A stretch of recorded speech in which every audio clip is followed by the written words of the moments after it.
تیری اس بابرکت جگہ پہ چھوڑ کے جا رہا ہوں، ان کے لیے تو آسانی کر دے، ان کے کھانے پینے کا انتظام کر دے، اور ان کی طرف کچھ لوگ جو ہیں ان کا دل مائل کر دے تاکہ وہ ان کے پاس آ کے رہیں۔ آپ کو پتہ ہے کہ حضرت ابراہیم علیہ السلام کی یہ دعا جو ہے قرآن پاک میں سورہ ابراہیم کی آیت نمبر 37 میں بھی موجود ہے، 37 نمبر آیت ہے۔ اچھا جی، ابراہیم علیہ السلام وہاں سے چلے جاتے ہیں۔ اب پیچھے حضرت ہاجرہ اور ننھے اسماعیل علیہ السلام جو ہوتے ہیں وہ اکیلے رہ جاتے ہیں۔ اب ہوتا کیا ہے کہ جو ان کے پاس کھجوریں تھوڑی سی ہوتی ہیں، تھوڑا سا پانی ہوتا ہے، کچھ دنوں کے اندر وہ بھی ختم ہو جاتا ہے۔ اب ان کے پاس کچھ بھی کھانے کے لیے نہیں بچا، اور حضرت اسماعیل علیہ السلام تو بہت چھوٹے سے بچے تھے نا، تو انہیں بہت زیادہ بھوک لگتی ہے، پیاس لگتی ہے، لیکن ہاجرہ علیہ السلام کے پاس کچھ بھی انہیں دینے کے لیے نہیں ہوتا۔ جیسے آپ کو جب بھوک لگتی ہے، آپ روتے ہو، ماما سے کہتے ہیں نا کہ مجھے کھانے کے لیے دے دیں، مجھے پیاس لگ رہی ہے، مجھے پانی پینا ہے، مجھے جوس پینا ہے۔ آپ کے پاس تو اتنی ساری اللہ تعالیٰ کی نعمتیں ہیں، لیکن اس وقت حضرت ہاجرہ اور اس حضرت اسماعیل علیہ السلام کے پاس کچھ بھی نہیں تھا۔ تو کیا ہوتا ہے کہ اسماعیل علیہ السلام رونا شروع ہو جاتے ہیں، کیونکہ وہ تو اتنے چھوٹے سے بچے ہوتے ہیں، انہیں تو پتہ ہی نہیں ہوتا کہ ان کی والدہ کے پاس کچھ بھی نہیں ہے۔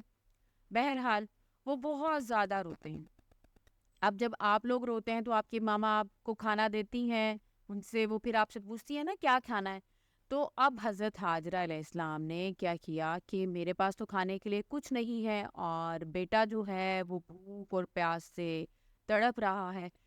تو ان سے حضرت اسماعیل علیہ السلام کی یہ حالت دیکھی نہیں گئی۔ تو اب وہ کیا کرتی ہیں، وہ وہاں سے اٹھتی ہیں اور پاس ہی نا اس جگہ کے ایک پہاڑی ہوتی ہے جس کا نام ہوتا ہے صفا۔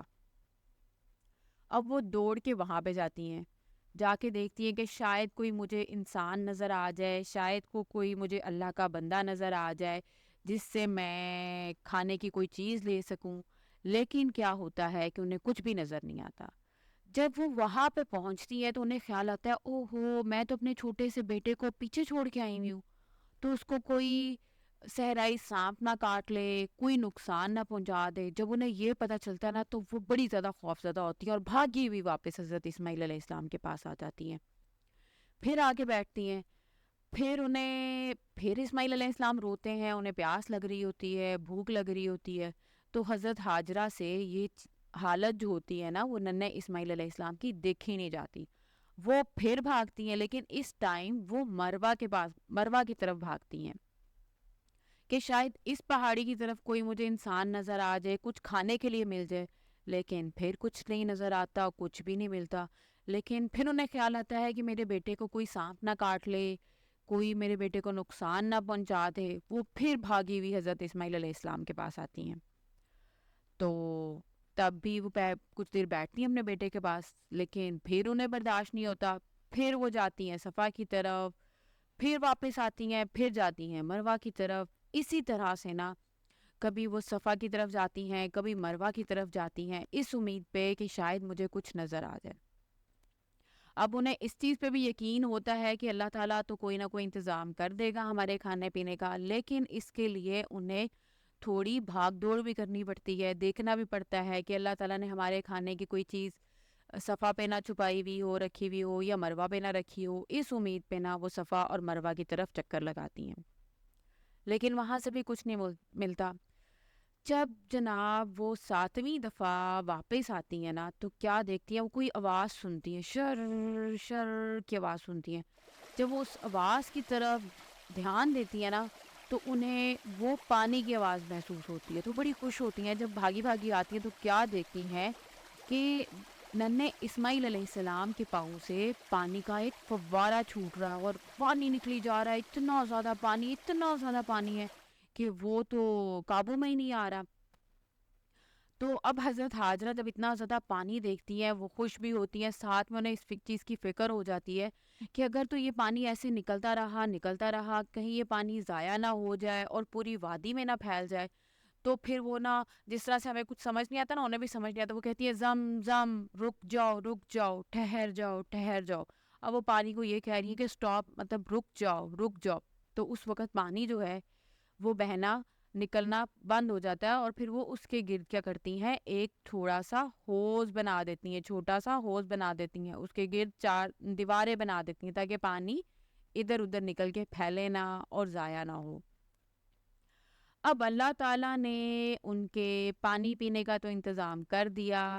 اور حضرت حاجرہ علیہ السلام نے اسماعیل علیہ السلام کو بھی وہ پانی پلایا، خود بھی وہ پانی پیا اور اللہ تعالیٰ کا ڈھیروں شکر ادا کیا۔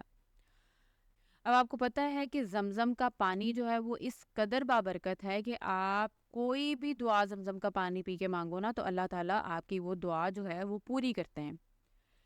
اس کے بعد کچھ عرصے بعد کیا ہوتا ہے کہ کچھ لوگ جو ہوتے ہیں وہ یمن کے رہنے والے ہوتے ہیں، تو کیا ہوتا ہے کہ انہوں نے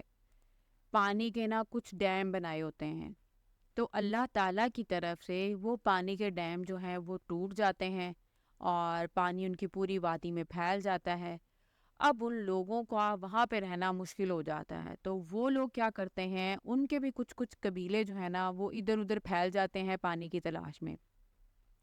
انہی میں سے ایک قبیلہ ہوتا ہے جس کا نام ہوتا ہے جرہم، وہ مکہ کی طرف آتے ہیں، اللہ تعالیٰ کا حکم ہوتا ہے نا، اللہ تعالیٰ انہیں مکہ کی طرف لے آتے ہیں۔ تو اس قبیلے کا ایک سردار جو ہوتا ہے وہ اپنے لوگوں سے کہتا ہے کہ جاؤ دیکھو پانی کہاں ہے، اگر ہمیں یہاں پہ کہیں پانی نظر آ گیا تو ہم نہ یہیں پہ رک جائیں گے۔ اب وہ جب دیکھتے ہیں تو کچھ جگہ پہ نا پرندے اوپر اوڑے ہوتے ہیں، تو پرندے تو اسی جگہ پہ ہوں گے نا جہاں پہ پانی ہوگا، تو انہیں پتہ چلتا ہے کہ یقیناً یہاں پہ کچھ نہ کچھ تو ہے جو یہاں پہ پرندے اڑے ہیں۔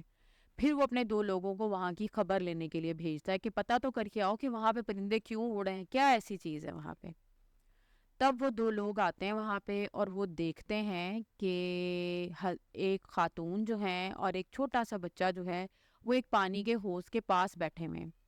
وہ جا کے اپنے سردار کو بتاتے ہیں، تو سردار کہتے ہیں ہو نہ ہو یہ اللہ کے کوئی بہت ہی نیک لوگ ہیں، ورنہ اس ویران صحرا کے اندر کہاں پہ ایک عورت اور اس کا بچہ جو ہے نا اس طرح سے پانی کے گرد بیٹھے ہوں گے۔ تو اللہ تعالیٰ حضرت حاجرہ اور حضرت اسماعیل علیہ السلام کے بارے میں جرہم قبیلے کے لوگوں کے دل میں اتنا زیادہ رعب ڈال دیتے ہیں نا کہ وہ لوگ آتے ہیں اور بڑی عزت کے ساتھ حضرت حاجرہ سے پوچھتے ہیں کہ آپ اس پانی کے پاس بیٹھی ہوئی ہیں، کیا ہم آپ کا پانی استعمال کر سکتے ہیں؟ تو حضرت حاجرہ جو ہوتی ہیں نا وہ بڑی سمجھدار ہوتی ہیں، انہیں پتہ ہوتا ہے کہ اگر میں نے انہیں کہہ دیا ہاں پانی استعمال کر سکتے ہیں اور پانی کی ملکیت بھی آپ لے سکتے ہیں تو یہ تو مجھے نقصان پہنچا سکتے ہیں۔ تو حضرت حاجرہ کیا کہتی ہیں بے شک آپ اس پانی کو استعمال کر سکتے ہیں، لیکن یہ پانی جو ہے نا یہ میری ہی ملکیت میں رہے گا، یعنی اس کی مالک میں اور میری اولاد ہی ہوگی، آپ اس پہ اپنی ملکیت نہیں جتا سکتے۔ تو وہ لوگ وہاں پہ رہنا شروع ہو جاتے ہیں۔ اب وہ لوگ جب وہاں پہ رہتے ہیں تو پانی بھی ہوتا ہے، ان کے پاس ہنر بھی ہوتا ہے کہ کھیتی باڑی وہ لوگ وہاں پہ کریں، کچھ چیزیں اگائیں، کچھ کھانے پینے کا انتظام کریں۔ تو وہ سارا جو قبیلہ ہوتا ہے وہ حضرت حاجرہ اور حضرت اسماعیل علیہ السلام کے ساتھ وہاں پہ رہنا شروع ہو جاتا ہے۔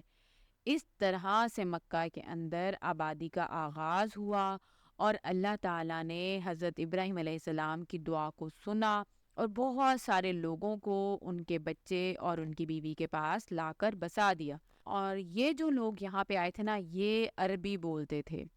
اور اس طرح سے حضرت اسماعیل علیہ السلام نے بھی ان لوگوں سے عربی بولنا سیکھ لیا۔